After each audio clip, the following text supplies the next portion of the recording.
Hello, everyone, and welcome to the Magnolia Shine podcast. This is episode 10 of our show, and this is College Wednesday. And so, you know that means that we're going to be talking some college football.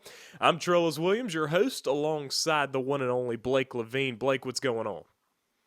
Man, it's going good. I came across this stat earlier today that between Southern Miss, Jackson State, Ole Miss, and Mississippi State, none of these teams have lost to anyone outside of the state of Mississippi.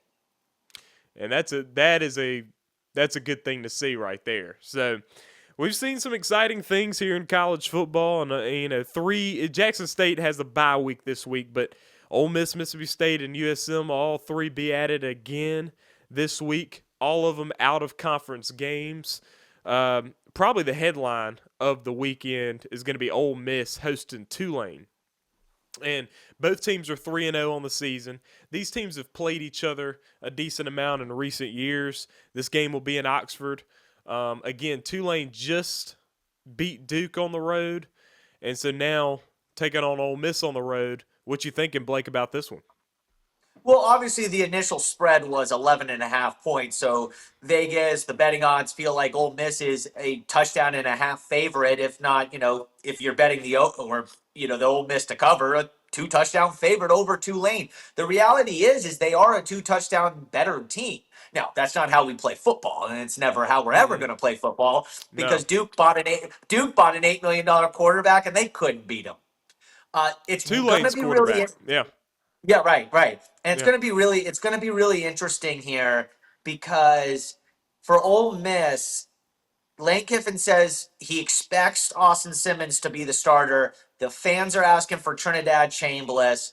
I think both of them beat Tulane, but I think the best case scenario for Ole Miss is Austin Simmons starts and they do so well that Trinidad Chambliss gets to play, and it's an unofficial competition because the reality is next week they then get LSU.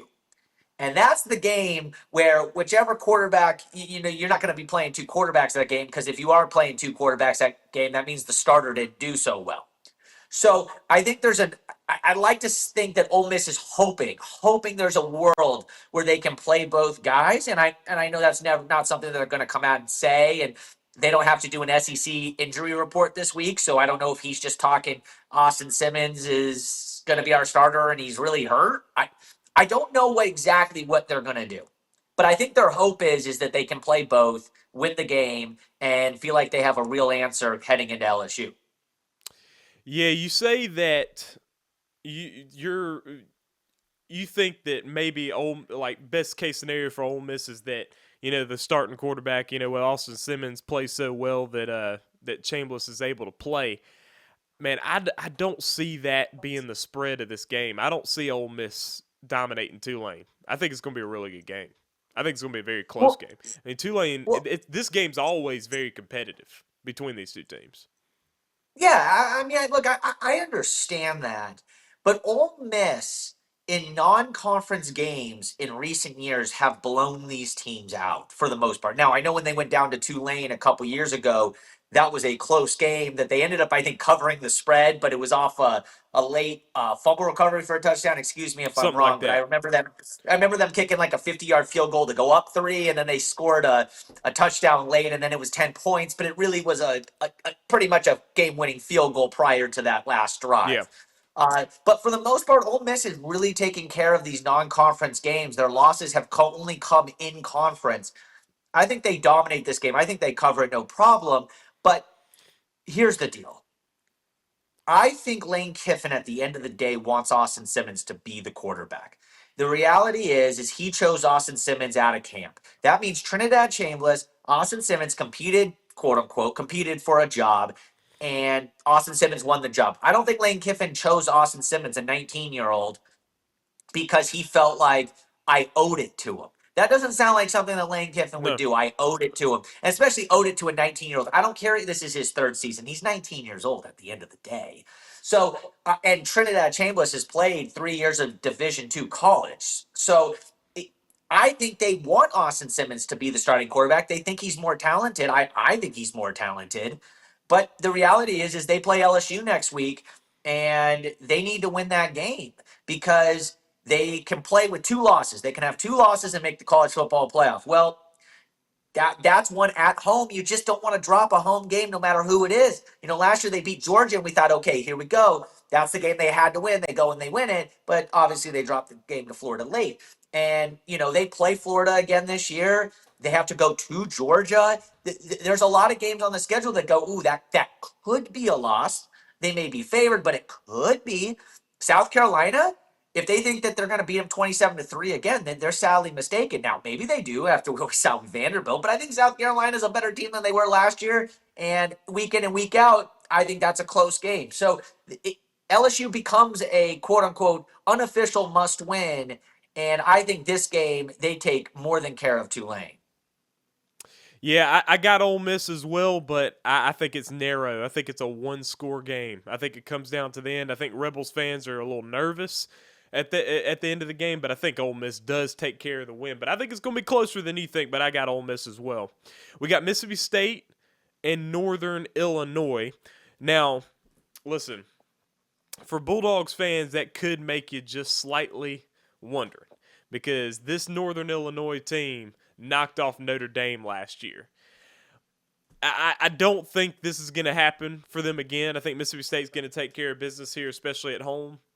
But listen, you can never be too sure because Toledo came in there last year and won by like 30. But this is a different Mississippi State team this year. I'll shave my mustache if Northern Illinois wins. They're Oh not winning wow! this game. They're not winning. Listen, this hey game. look, hey look, hey look. You know Blake's confident that Mississippi State's going to win if he's going to give up his mustache for it. We'll have to see about this. Yeah, right, exactly. No, absolutely. There's no shot. The same way I said there's no shot Southern Miss was going to beat Mississippi State. There was no shot that Jackson State was going to beat Southern Miss. If this game was last year, I might have picked Northern Illinois. But there is no reason for Mississippi State to lose this game. They're they're just the superior team. And they've shown me early in this year that when it came to Southern Miss, as they were the superior team, they played a superior 60 minutes. Now you could say, oh, but it was close early. Well, every game's close early. It starts 0-0. That's Okay. right. They were the superior team for 60 minutes. Alcorn State, there was no messing around in that game. And I know that's an FCS team that's struggling, but there was no mess around in that game. That was boom, it's over. I think, and then Arizona State, look, they came out and for 30 minutes went 17-0, right? Yeah. And they take that lead, and then obviously they give it back. But the reality is I watched Mississippi State dominate Arizona State for 30 minutes and 2 minutes, or and 31 minutes if you want to do the 30 minutes of the first half and then the 1 minute of the second half where they threw the touchdown on the final drive. But the reality is they dominated more minutes in that game against Arizona State. I think there's no shot that Northern Illinois wins. I don't care that they beat Notre Dame last year. That's a wonderful win for them. But there's no Toledo this year. All the losses that Mississippi State is going to face is going to be in conference. Impressive 4-0. I agree with you. I definitely think Mississippi State's going to win, and partially because of what you just said. Mississippi State started all three of their games very well this year. I mean, even the Southern, Right. yeah, and I don't think that Northern Illinois is going to have what it takes to take a good start from Mississippi State. I think the only way Mississippi State would lose a game like this is if Northern Illinois jumps on them from the beginning. So I would totally agree with you on that. Now we move to USM. They're going to take on Louisiana Tech. It's a non-conference game for them as Louisiana Tech is in the Conference USA. It's a throwback to used to be conference back when USM was in the Conference USA. This used to be a conference battle. I had to go check it to make sure if it was or not. But Louisiana Tech is in the Conference USA. USM's in the Sun Belt. But this will be the first road game for the Golden Eagles, and they are sitting at 2-1 now. I don't know what to take from this, but I'm going to go with the Golden Eagles because I think they're riding high right now. I'm going to take Southern Miss, but I'm not very confident about it because, I'm Yeah. somebody that, I go with my eyes. I go, ooh, okay, what would be the betting odds on this? And, I like to guess the betting odds before. I'm a big guy with that. And I said, okay, well, Southern Miss, they're playing on Louisiana Tech. It's on the road. Okay, let me think. Okay, I think Southern Miss favored by 1.5. Well, then it comes out La Tech's favored by 2.5, 3, depending on the site that you're looking at. And I Wow. go, ooh, what do they know that I don't know?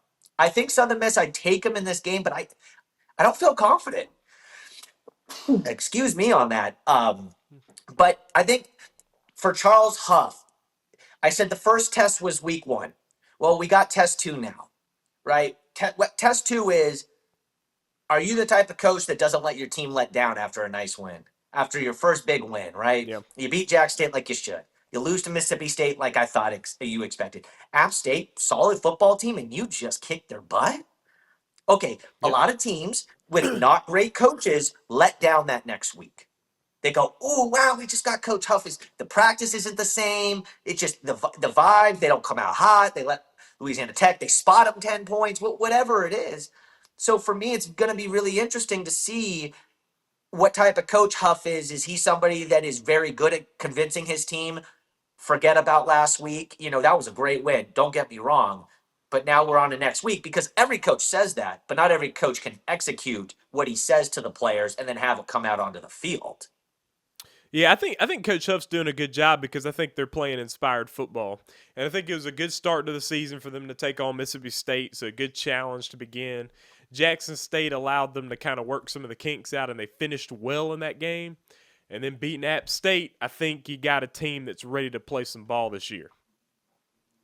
Yeah, absolutely. And by the way, if you're Jackson State, you feel pretty good, right? Like, hey, we Yeah. played as an FCS team against Southern Miss for about a half. And, if we don't commit a few calls, maybe it's a 1-2 score game and blah, blah, blah. And look how they just beat App State. I told you. I mean, Jack State's defense is for real. And Southern Miss, I said that was a guaranteed win. They guaranteed won it and been impressive early. It's just gonna depend because you just don't know week to week in college football, right? And we saw this in the NFL, right? The Detroit Lions were never going to win another game after losing to the Packers, and then they blow out the Bears, or the Kansas City Chiefs. Oh, they look bad the first 2 weeks. They're not going to make the playoffs. We all know they're going to make the playoffs. So college, obviously, a little more week to week, where it's more important than an NFL season, where you can lose it any given week, and it's not like you're out of the playoff hunt, right then and there. But Southern Miss, it'll be interesting to see how the consistency of a season with all the new players, like where the depth is, because the teams that win at the lower FBS level are teams that have depth because they're going to have guys get hurt. And do they have as many, top tier players for their level, like, maybe a Texas would, right? Texas loses one of their defensive tackles. Well, they probably plug in another 4 or 5 star, right away. If Southern Miss loses their best, cornerback, what level cornerback are they at 3 and 4? In the depth side of things. Yeah, so that wraps up our major Mississippi schools for this week. Jackson State, Alcorn, North Valley, none of the three of them. They're all in bye weeks this week. Of course, Blake, you're not allowed to talk about Valley, so we wouldn't talk about, so we can't talk about them anyway, apparently. Or at least I would have to talk about it myself. But anyway, so I talking a know. little. What do you want? What do you want? What do you want me to say? Here's, I want to put my voice to this because sometimes it comes out. It comes out weird because obviously Valley fans obviously hate me now, and whatever. I can't do this. I get called every name in the book. I'm this. I'm that. One person said, that's why I've been fired from every job I've ever been to, and I was like, oh wow, I didn't know that. I gotta go back and I gotta go back and check my thing, right? Like, it was something like it was no, Trellis. It was something like this is why he's been let go from every job he's ever had. And I was like, boy, I was like, man, first off, I'm 30 years old. I'd like to think I haven't had that many jobs. And then what was really messed up is they took a shot at WJTV, and I was like, man, I love WJTV. That was a great place to work, and all those things, and they took a shot at them like the worst Jackson station. I was like, man, what they do? Like that was insane. Look, I don't understand why we need to try to trick ourselves and lie to ourselves.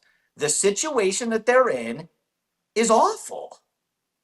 And this Yeah, idea, well, Blake doesn't want to it's help. tough. He's just talking bad. He's just talking bad. Well, maybe it's bringing light to it of something that, we know that's happening, and maybe we just need to talk about it a little more. The reality is for them, the last week they had gambling allegations against former players that played on the Yeah. basketball team. They lost their soccer program, which is a fine. Their football team got blown out for the second straight week, and where are we going? I mean, the basketball team's winning going 3-30 every year. Baseball, maybe a couple wins. Football, one win maybe a year, sometimes zero, maybe if they get lucky two.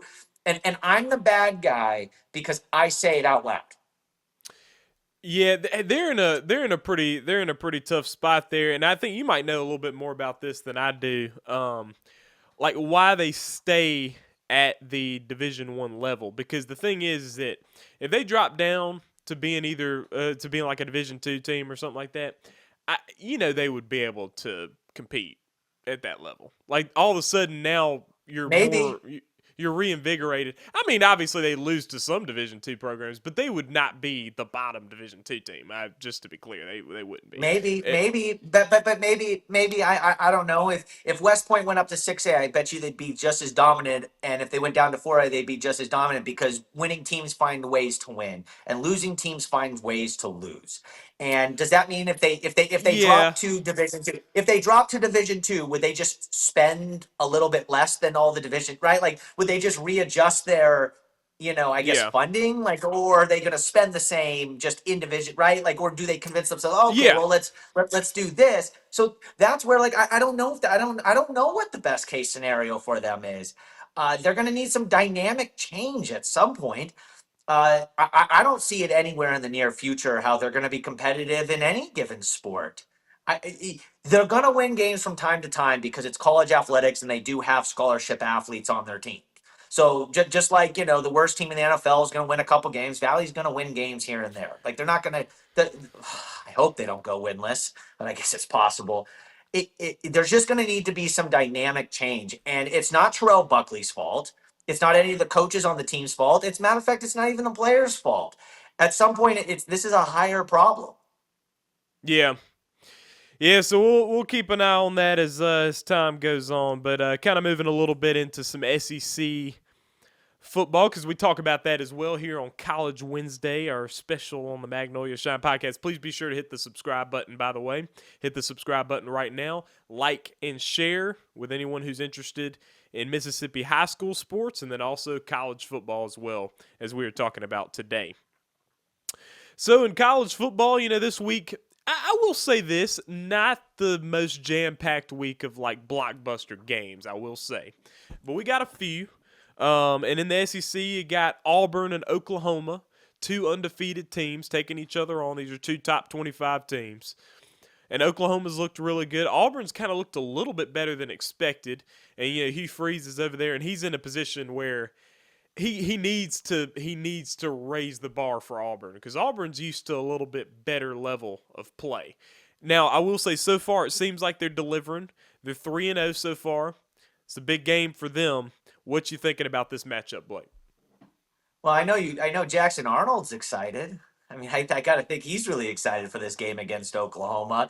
But yeah, I think for me, I actually think this is a game that Auburn actually wins. I've been really impressed with them early.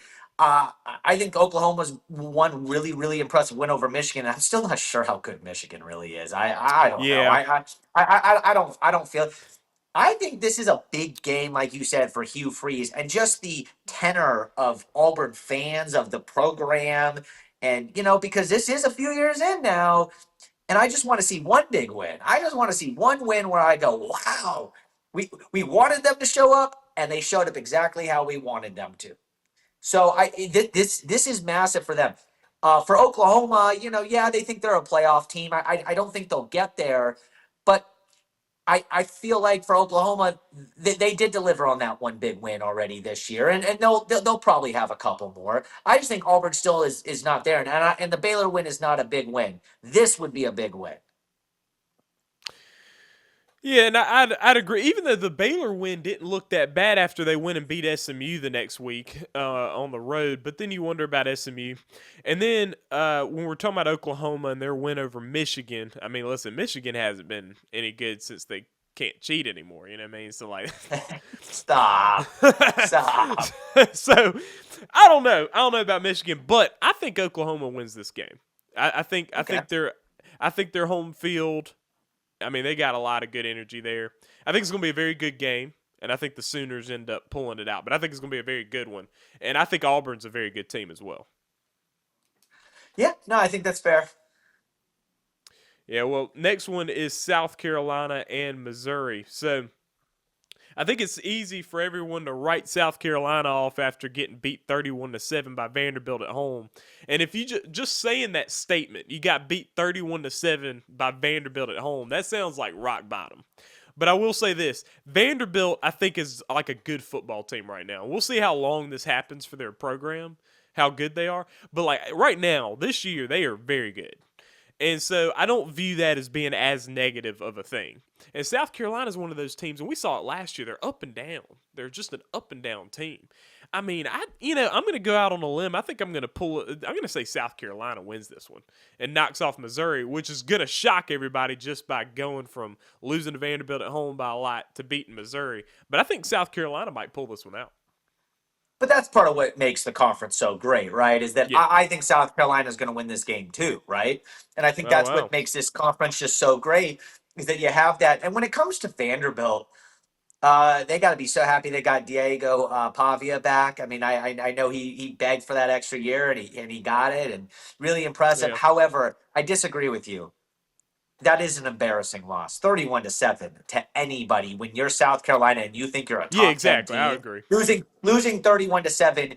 Look, they lose that game 27-24, and it's like, man, Vanderbilt, like they're good, but oh, South Carolina's kicking themselves. No, that's not kicking themselves. They got kicked and they got knocked down and they never came back Yeah. up. And I don't care. And I don't care that Lenore Sellers got hurt. I mean, they were kicking their butt before Lenore Sellers went down. It wasn't that. Vanderbilt was just the superior team on Saturday. But I think South Carolina then comes back and they win this week. I mean that's kind of the fun of this conference. I I agree with you on that. So South Carolina, Missouri, we'll see what happens there. That will be on Saturday as well. Florida and Miami. Now, uh, you know, it's unfortunate for Florida because I don't think Florida's like that bad. I gotta say, I don't think they're that bad. They competed pretty hard with LSU on the road. But Yeah, except for the LSU, 5 picks from their quarterback. I mean, they throw 5 picks and they still, feel like they were competitive, which yes, tells me could you have just thrown two? Just throw two interceptions instead. I know it. I know it. Like seriously. So like, I don't think Florida's that bad, but I think they're gonna get stomped in this game because Miami is just. I don't know. Like they seem really good to me. I mean, here's another thing too. So Florida lost to USF. I think Florida would be a better team than USF. I think if they played each other a bunch of times, I think Florida wins most of the time. So I think that was one of the rare times that USF won. But we saw USF beat Florida, and then we saw Miami beat USF like they stole something. You know what I mean? Like they beat the mess out of them. So I think the Hurricanes win this one. They're also at home, and I think Miami's a great team. Yeah, I think Miami's one of the 5 best teams in the country right now, and they're playing with such great vibes. Right? We talk about Yeah, the vibes of a college football team week in and week out for a season. And last year, I mean, could you imagine if they put Cam Ward on this team? Look, I think Carson Beck's yeah, been phenomenal. Carson Beck might be a finalist for the Heisman. Heck, he might even win it. I don't think so, but he might even win it. And if you stuck Cam Ward on this team, whoa, like that would be is that the best team? And yet Carson Beck's actually played really well too. Their defense is so much more improved than last year. This is just so tough because I agree with you. I don't even think Florida's that bad. I think they're 6-6 good. Like I think they're solid. Like they're all right, yeah. and they're just gonna get absolutely crushed by Miami.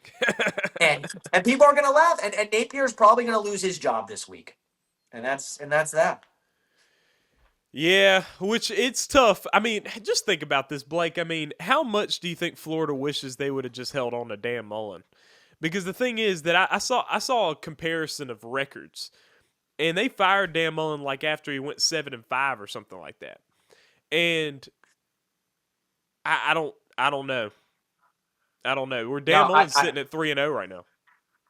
look, I thought that was a crazy idea because what the crazy part of it was not moving on from Dan Mullins because it was more than just the record, right? They felt like Dan Mullins wasn't recruiting as hard as he should. They felt like not that he quit on the program, but he just the investment wasn't there, and that sucks because I'd like to think that that wasn't the case, and maybe it was, maybe it wasn't. I wasn't in the building for that. Yeah. But no, Dan Mullins is a really good football coach. Mississippi State knows it. Florida now realizes it. UNLV is getting all of it. He's a good football coach. He may not be a great football coach, but man, he's a dang good football coach. And the problem that I had with what Florida did, and I actually said it at the time, I wish we were doing the show at the time, is they didn't fire Dan Mullins for a top tier coach. They fired Dan Mullins for the hope of the next big coach. And that's a tough sell. That's a tough sell when you're Yeah. Florida. When you're Florida, you feel like, no, we should take another guy from this high level. We should steal a Lane Kiffin. We should get a Kalen DeBoer. I know Kalen DeBoer started with Alabama, but people, we should go get a Dan Lanning. Sorry. So, but instead they hire down and they get Billy Napier, who, at the time was viewed as a really good football coach. But we've seen it so many times. Guys go from smaller school up. Mel Tucker's an example too. Charlie Strong, I'm trying to think of some other ones.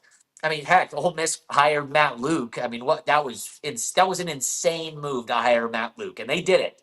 And they did it. Just like Mississippi State rushed in and hired Zach Arnett because they felt like they had to. So it's Yeah. interesting to see, how, and Billy Napier is now just one of those guys Scott Frost, Nebraska, right? A Yeah. guy that how could Scott Frost not? But it doesn't always work. And sometimes it does. Sometimes, Yep. Oregon hires Dan Lanning and it works beautifully, but it doesn't always work. And if you're Florida, they should try to get a more secure coach this time around.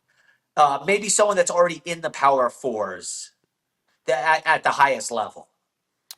Yeah, it would seem that way, but man, it's tough for Florida. Gators fans, they have such high standards, but the way that the teams have been playing the last few years, they'll show some teams that are competitive and get some wins or whatever.